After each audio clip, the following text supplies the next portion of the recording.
Autolite and its 96,000 dealers present Mr. Ronald Reagan in One and One's a Lonesome, a suspense play produced and edited by William Spear.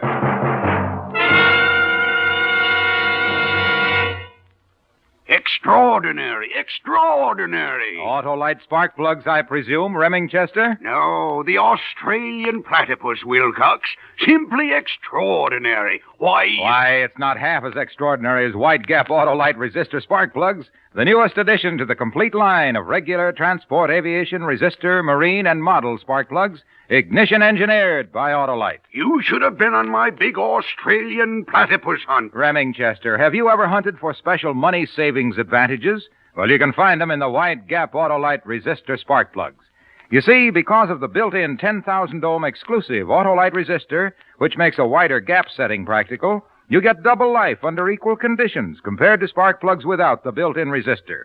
Greater gas saving, too, smoother performance, and faster starts in cold weather. Evidently, platypuses do not interest you. Oh, yes, they do. But I'm fascinated with the wide gap Autolite resistor spark plug. So, friends, see your friendly Autolite spark plug dealer tomorrow. Have him replace worn-out spark plugs with ignition-engineered Autolite spark plugs. Whether you choose the resistor type or the regular type, you'll be right, because you're always right with Autolite.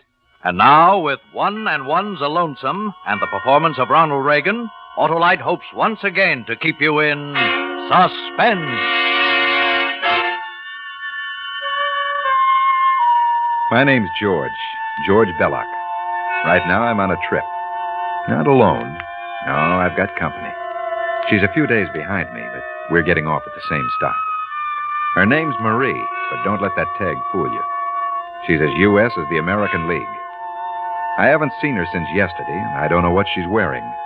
But 5 will get you 10. The outfit's silk and covers her body like a cellophane wrapper. I met her about 2 weeks ago, right after she married the guy I work for, Henry Grover. He owns a lumber yard just outside of town. He'd been working hard and figured he was ripe for a vacation. He hired me to manage the place while he was away. I put him on a train one night, didn't hear from him for 2 months. I was sorry to hear from him then. I'd put a few improvements in, and the take was making me forget I ever had any money troubles. I got a postcard saying he'd met a nice babe and married her. I tossed off a couple of drinks in honor of the occasion and relaxed. I figured she'd talk him into staying in the city, and I could buy the shop. That was before I met her. I've never been so wrong.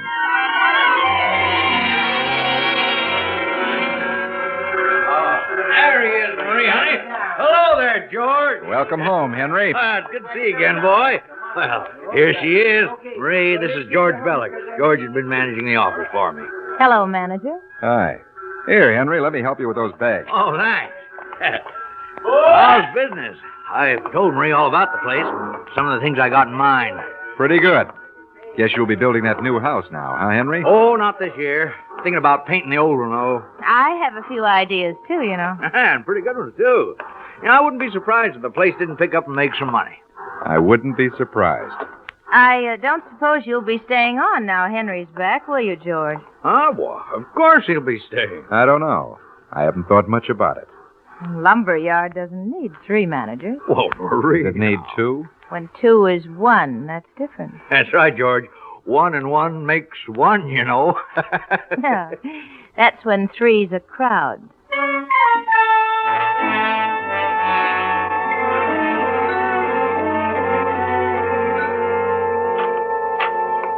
Oh, you. Come on in.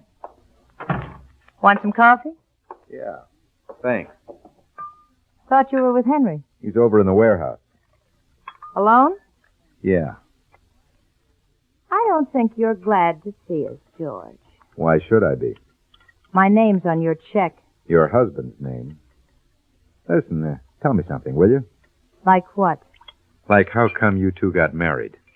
Love. It hits you fast. Sometimes. Planning to be with him long? No. It's a top-heavy contest, and he's outclassed. That's nothing to me. That's good. How'd you happen to bring him back here? Why didn't you keep him at home? I felt like a change. He bailed you out? Yeah. Out of a dance hall. I suppose you just sold the tickets. Not exactly. Okay. Okay, slave to queen. How's it feel? Let me ask you one. What are you going to do for a job now? Manage this lumber business? No, you're not. You don't own it. Don't believe everything you read on a piece of paper. I own it. And there's no room for you. You know, your new husband's in for a kind of a surprise. What kind of a surprise? I mean, when he hits the warehouse. What about it? There's a room over in the back part. One of the walls is holding up a row of slot machines. A couple of tables on the floor that weren't made for checkers. Gambling? That's right. Henry didn't mention that. That's the surprise. Well, I guess I don't have to worry any about getting rid of you. Henry will take care of that. You think so? How's business in the back room? Like a girly show on Iwo Jima. Where's the money? In the bank. Your bank? My bank. George, can I see you a minute? Sure, Henry. Come on in here, why don't you? Well, I'd rather handle this alone, honey, if you don't mind. Come on, George. Oh, you told me I could help you. Now, something's come up and you're shutting me out of it. This has nothing to do with that. This is something new. You may as well let her in on it. She knows all about it anyway. You told her? Sure. I figured I was telling the manager. 1 and 1 makes 1. Remember? All right. George, I left you to run a lumber yard. I didn't want any improvements. Especially, I didn't want any improvements like I just saw over there. Dice tables, slot machines, I don't know what all. I don't see how you moved it all in 2 months. 2 days. But you're right, it wasn't easy. George, when I came back, I thought we'd all work together. There's a place for you here. And I'll go on paying you the same salary. Huh. Wouldn't be much compared to what you've been making on the side, is that it? Business has been pretty good. Up till now. Well, then it's all over. And this is goodbye. I'm sorry. No easy money for you, huh? Not when it's breaking the law. You can stay on here tonight, but in the morning, get those machines and dice tables together and get out. They're not going anyplace, and neither am I. But you're breaking the law. Tomorrow morning, I'm throwing out all that stuff. Where are you going to throw it? Out, anywhere. I don't know. I don't care where. If you throw it outside and leave it, somebody will see it and talk to the police. If you try and have it moved out, I'll call them myself. Any way you look at it, they're going to want the owner of this place for gambling. And you're the owner. George, you bought the stuff. I didn't know anything about it. I don't even know where you got it. I've been away. I can prove that. You don't scare me. In your name, I bought the stuff, and in your name, I ran the place. I'm just a hired man working here. They'll want the boss. And you're the boss, just like always, Henry. Well, then you're closing down tomorrow. If I can't run a decent shop, I won't run any. All right, close down. But if the police get a tip, they'll think all you do out here is gamble. Oh, what's got into you, son? 2 months ago, I gave you a job, and you were glad to get it. Oh, what's got into you anyway? He found a way to make some money. Yeah, a lot of money. The take is good here. When I got your postcard, I thought I'd seen the last of you. I was going to pay you for the place and let it go at that. How about it? What's the price? No price. I'm not selling it to you or anybody else. How about $15,000? In cash? Sure, cash. You haven't saved that much from this place in 2 months. I'll get the money. Got about $8,000 now. A couple of months, I'll have the rest. I wouldn't trust you for a 3-cent stamp. Never mind, Marie, honey. Now, look, I'm not selling, George, and that's the end of it. And we're partners. Not in anything like this, we're not. You'll like it fine when the money starts coming in. I don't want anything to do with it. Okay, you won't have anything to do with it. You take care of the lumber business. I'll handle the rest. I told you now, for the last time. Honey, listen. We don't want any trouble with the police. There isn't going to be any trouble with the police. The way he tells it there is. He's got us over a barrel. I've been clearing pretty near $1,000 a week. There isn't much I wouldn't do for that kind of money. We better think it over, honey. We better think over what to do. Well, That's the idea. Think it over. Think it over, both of you.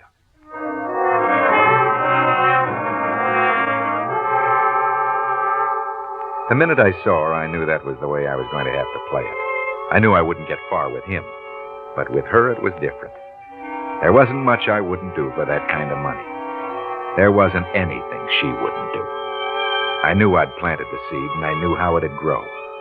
I knew how she'd go to work on him that night, almost as though I'd been in the room. Henry, what are you going to do about George? Oh, I don't know, honey. He's a good man. He must be in with bad crowd, that's all. Yeah, that's likely. He's played the angles so long they're round. I like George. That's why I hired him. If he's in with the wrong bunch, that's all right. He'll come out of it. You gonna let him go on gambling? I don't know what to say. You said yourself he has... Henry, you could take him up on it. On what? His proposition. At least for a while. Oh, but I... You could pretend to. No, I don't like that. Anyway, where would that get you? It'd get you a 50-50 cut on $1,000 a week in the meantime. No, Marie, I don't want it. I don't want any part of it. You heard what he said. He said he'd do anything for that kind of money. Oh, he didn't mean anything. No. I know what I'd do. I'd put a bullet in his head.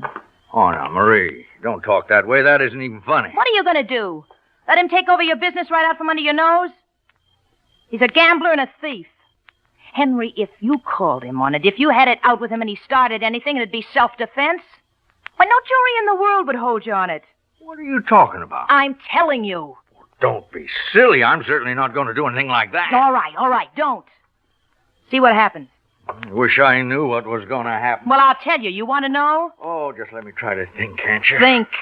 What do you suppose he's thinking about? Well, he said... I know what he said. Listen to me, Henry. It's him or you. Don't you see that? Three's a crowd. That's what he's thinking about. Murder.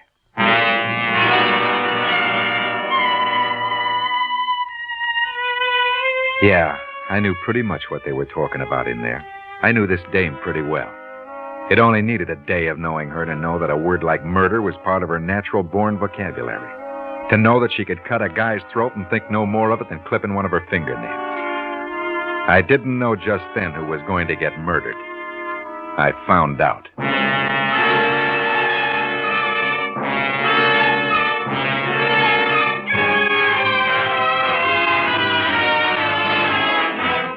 Autolite is bringing you Ronald Reagan in One and One's a Lonesome. Tonight's production in radio's outstanding theater of thrills, Suspense.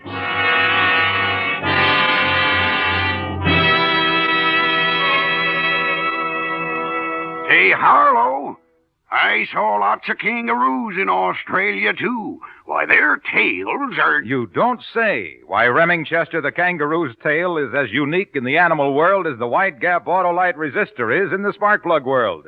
It's the newest addition to the complete line of regular transport, aviation, resistor, marine, and model spark plugs ignition engineered by Autolite. Wilcox, you ought to see the starting power of those critters. Man, they've got nothing on the wide gap Autolite resistor spark plugs. They give fast starts even in cold weather. Smoother performance, too, on leaner gas mixtures. Greater gas saving. Even double life under equal conditions compared to spark plugs without the built-in resistor.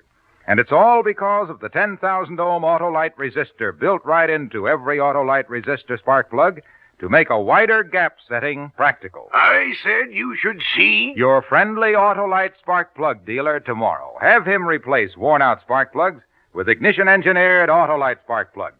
Whether you choose the resistor type or the regular type, you'll be right, because you're always right with Autolite. And now, Autolite brings back to our Hollywood soundstage our star, Ronald Reagan, with Kathy Lewis in One and One's a Lonesome, a tale well calculated to keep you in suspense.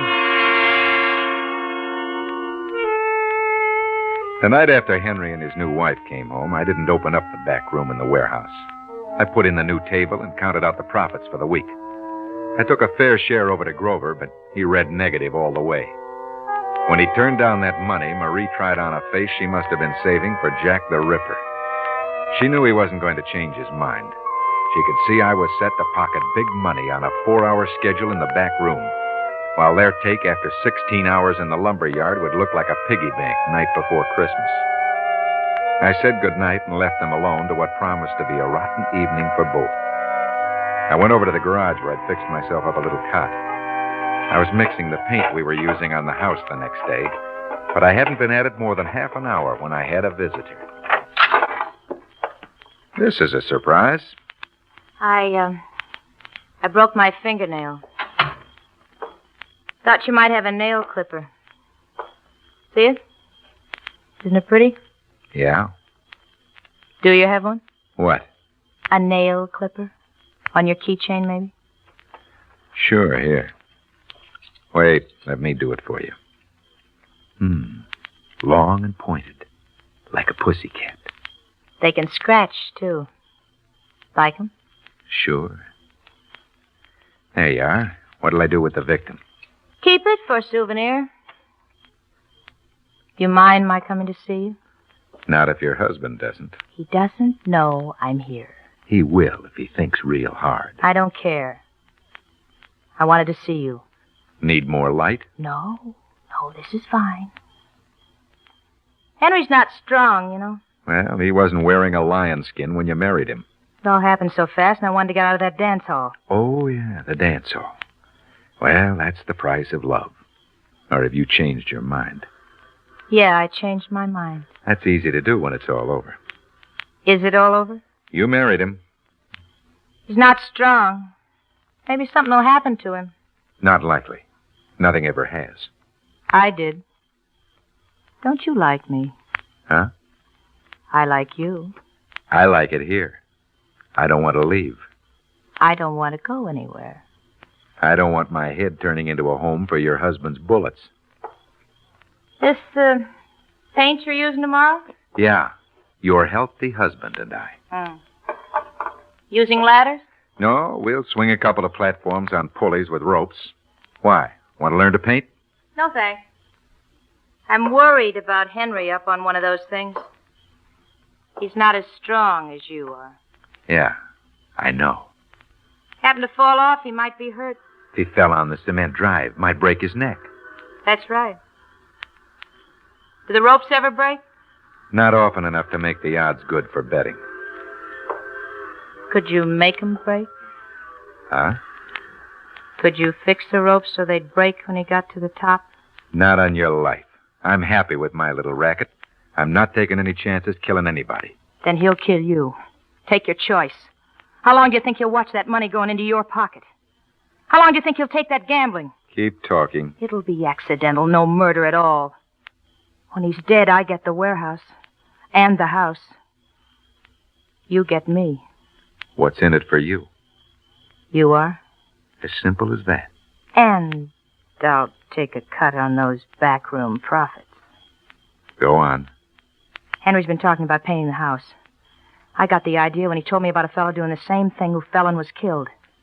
If anything like that ever happened to him, he said, I wouldn't have to worry. Everything was taken care of.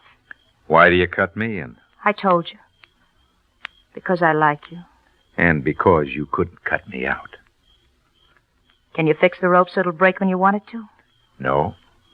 But I could fix it so it would break. There'd have to be somebody else here, a witness, to see it was an accident. I already thought of that. A friend of his, Jim Brandon. You figured every angle, haven't you? You'll get your chance. Okay. The rope will break. Get it fixed up tonight? Okay. Where'll you leave it? There'll be 2 platforms, one for me, one for him. I'll take them both over to the house tonight before I go to bed. Put the one for Henry by the office. Put yours by the house. Yeah? I don't want you to be around tomorrow when Henry and Brandon set him up. That way nobody can say that you had anything to do with it. Don't worry, we won't have any trouble. We better not. I'm risking a lot for you. I won't forget it, baby. Don't. This is what the movies call love. You like it? I'm getting to like it. It's easy learning. I hope I won't have to forget. I'll worry about that. Let's talk some more. You got more to say? Mm-hmm. Lots more.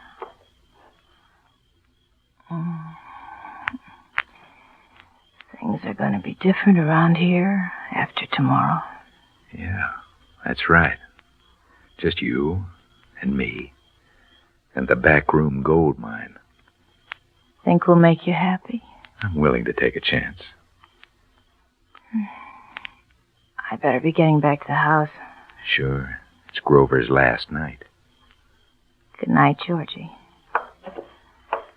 Don't disappoint me. Is that hard? Thought I had gloves with me when I came in here. You did. Here they are. Oh.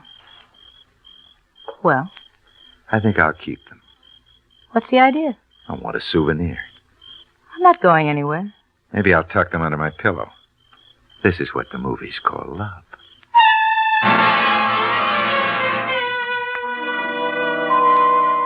After she left, I sat there thinking. Those gloves didn't help me clear my head any. They smelled like the powder room in the Club Paris. I liked the way she handled Grover. Sure, the kid was bright. The plan looked surefire, with a payoff in fancy living written especially for happy homes. I strung together a couple of ropes and a pulley on 2 wooden boards and called it a platform. The next one took more time. I spent a few minutes burning the rope where it'd rest on the pulley when the platform was up near the top. I pulled it apart a little with my fingers, made sure it wouldn't hold much weight for long. I fixed it just the way I wanted it. Then I slipped it through the pulley, anchored it on the boards, and had myself another platform, different from the first, but looking just the same. I put the good one by the house and the other next to the shop. By the time I was through, it was nearly daylight, and I lay down in the cot. The next thing I knew, she was shaking me. Come on. Come on. Wake up. Come on. They're ready to start. Who? Him and his pal. They're out there now waiting for you. Oh, yeah. Yeah, where are they? Out in the yard. The platforms? Yeah, they've already got them set up. Okay. It won't be long now, baby. Are you nervous? Sure. Like a sack of laundry. Don't let me fool you. I'm scared when the time comes it won't work. Forget it.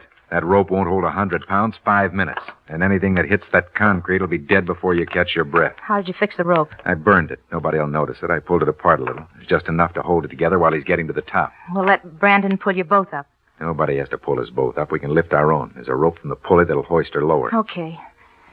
Come on. A few minutes and you'll be the new owner around here. And I'll be talking about Mary and my boss. Yeah, that's right, George. A few minutes, things will be swell. Which one of them picked up the rope by the shop? Brandon, his pal. Then it's on the right side of the drive. That's the bad one. Are you sure? Sure. That's the one for Henry. Wonder how long it takes to fall 3 stories. 3, maybe 4 seconds? I don't know. When the rope breaks, you count it. I'll be busy trying to look surprised. I want Brandon to go into town telling everybody about the accident we had out here. Don't overdo it. You're no actor. I'll keep my eyes on you, baby. That's a good idea. Matter of fact, I'm going to make a habit from now. Hi, George. You bring the paint? Oh, yeah, Henry. Right here. Oh, you know Jim Brandon, don't you? Yeah, we met. Hiya, George. Hello, Mr. Grover. Hello. Well, might as well get going. With all this waiting around, I've kind of lost the mood for painting. It's like gambling, Henry. Once you begin, you feel like you never belong anywhere else. Yeah, George, I got a couple of things I want to talk to you about. Now, Henry. You've been talking about nobody being ready to paint. Now we're all ready, so let's paint. All right. But when we finish, George, come over to the house. I want to talk with you. Sure, Henry. Maybe I was a little hasty last night. Right after we get through, I'll be waiting for you. George must think he's a pretty fast painter. Gonna be all finished in the house before you get down over the platform, Henry. Well, we'll see about that. I've done my share of painting, too. You'll have to jump some to beat me, George. I guess you're right. You two gonna stand there all day? That's right, Mrs. Grover. Neither of them can paint well enough to make this old place look any better. Oh, I don't know. I was telling Henry this morning it's time he bought a new house for his pretty new wife. Oh, thank you, Mr. Brandon. But as long as we have this house and the paint's right here, we may as well go ahead and paint, don't you think? Oh, sure. Oh, you're right, honey. Well, come on, George. Let's get going. Can I help you, Henry? No, thanks. We can pull ourselves up, can't we, George? Yeah, that's right. Come on, let's stand over here out of the way, Mr. Brandon. I want to watch this. Yeah, sure thing. You ever seen house painting before? Oh, yeah. Never anything quite like this. Yeah? Well, they're pretty good at it. Hey, this is kind of a rickety contraption. Is it gonna hold? Oh, sure. What's the matter, George? You having trouble? No, just watching. Well, now you've seen how it's done. You come on up in the sky. Be right with you, Henry. Say, Brandon, when I get to the top, will you tie this rope to the bucket of paint and pass it up? Right, Henry. All right. Keep pulling, George. He's beating you up there. Hey, easy does it, George. That's no elevator. Don't worry about me. You got your own problems. Okay, Jim, pass up the paint. You ready too, George? Hey, I think the rope was slipping on the pulley. I don't feel anything. I don't see anything wrong with the pulley. It's breaking at the pulley!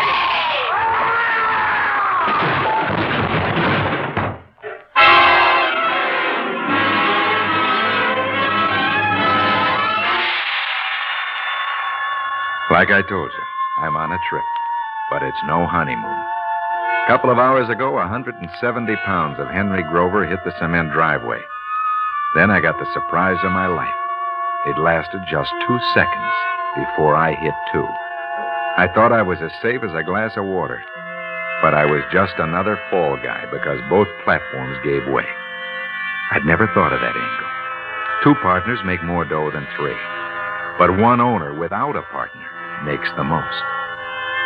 No, I didn't think of that. But I had thought of a couple of others just in case. The fingernail, for instance. They gave me maybe half a day to live. So I told it to them, the cops, almost the way it happened. And when I got through, I didn't even have to hint at those other couple of angles. They found it out all by themselves. And then they brought in Marie. Oh, George. George. Doctor, is he willing? Skip it, baby. They know all about it. Know all about what? My name's Williams, Lieutenant, Homicide. Thomas? These your gloves, Mrs. Grover? Yes, they're mine. We found them in sort of a funny place. In the tool shed where all those painting platforms were fixed up. Well, I don't see how that... Did you know those ropes were burned and frayed? Somebody pulled them apart and burned them. George did it. It was all his idea. Sure, funny guy wanted to bump himself off. Let me see your hands. Nice hands. Nice nails. One of them's broke off, huh? What of it? We found it. In the rope where somebody pulled it apart. We want you for murder.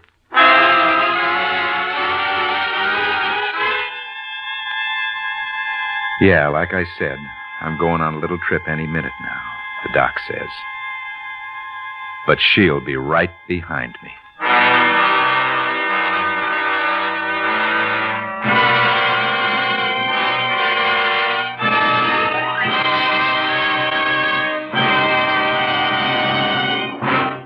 Suspense, presented by Autolite.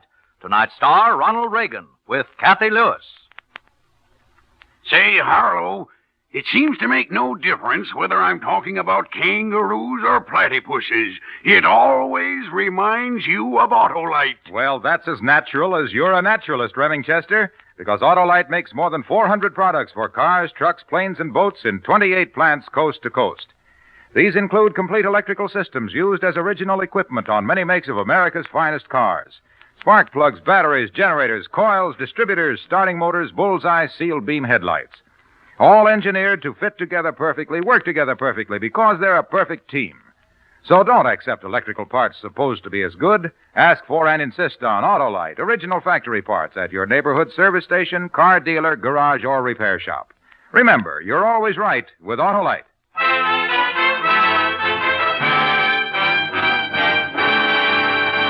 Next Thursday for Suspense, our star will be Joseph Cotton. The play is called Blood Sacrifice, and it is, as we say, a tale well calculated to keep you in suspense.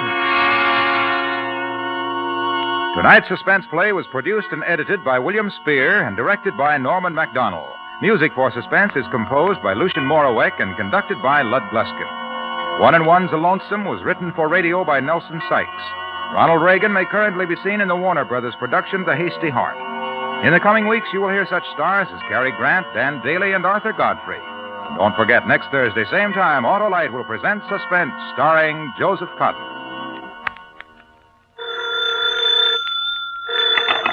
You can buy Autolite resistor or regular spark plugs, Autolite Safe-Full batteries, Autolite electrical parts at your neighborhood Autolite dealers. Switch to Autolite. Good night. An investment in boys is an investment in America's future. This is National Boys Club Week. Support the Boys Club in your community. This is CBS, the Columbia Broadcasting System.